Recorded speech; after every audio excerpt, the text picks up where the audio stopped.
घर मां रिपोर्ट शामिल कंदासीं। एम एजाज़ चांडियो महराणवे जी रिपोर्ट मुताबिक़ टाउन कमेटी खारो जो माली साल 2026-27 जो सालाना बजट इजलास टाउन हॉल घारो में टाउन चेयरमैन जाम एहसान जोखे जी सदारत हेठ मुनक़िद थियो, जंहिंमें वाइस चेयरमैन चूंडियल काउंसलरनि, टाउन ऑफिसरनि, लाॻापियल अमलदारनि शिरकत कई। इजलास दौरान टाउन चेयरमैन 39 करोड़ 67,53,661 रुपयनि जी बदल टैक्स फ्री बजट पेश कई, जंहिंखे मुख़्तलिफ़ मेंबरनि पारां ख़्याल ज़ाहिर करण खां पोइ इजलास में मौजूद काउंसलर अक्सरियती यक राय सां बजट मंज़ूर करे छॾी। बजट में शहरनि खे बहितर बल्दियाती सहूलियतूं फ़राहम करण, सफ़ाई ऐं सुथराई जो निज़ाम खे वधीक मुअसर बणाइण, स्ट्रीट लाइट जे तनसीबात ऐं मरम्मत ऐं पीअण जे साफ़ पाणी जी फ़राहमी, नेकाले आब जे निज़ाम में बहितरी, रोडनि ऐं घिटियुनि जी मरम्मत, नए तरक़ियाती मनसूबनि, पार्कनि ऐं अवामी जॻहियुनि जी बहितरी समेत मुख़्तलिफ़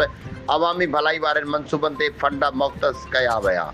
उन मौक़े ते टाउन चेयरमैन जाम एहसान जोखियो ख़िताब कयो, जंहिं चयो त बजट अवाम दोस्त मुतवाज़िन तरक़ियाती सोच ते ॿधल आहे, जंहिंजो मक़सदु घारो शहर खे वधीक ख़ूबसूरत, साफ़ सुथरो ऐं जदीद सहूलियतुनि सां आराइस्ता बणाइणु आहे।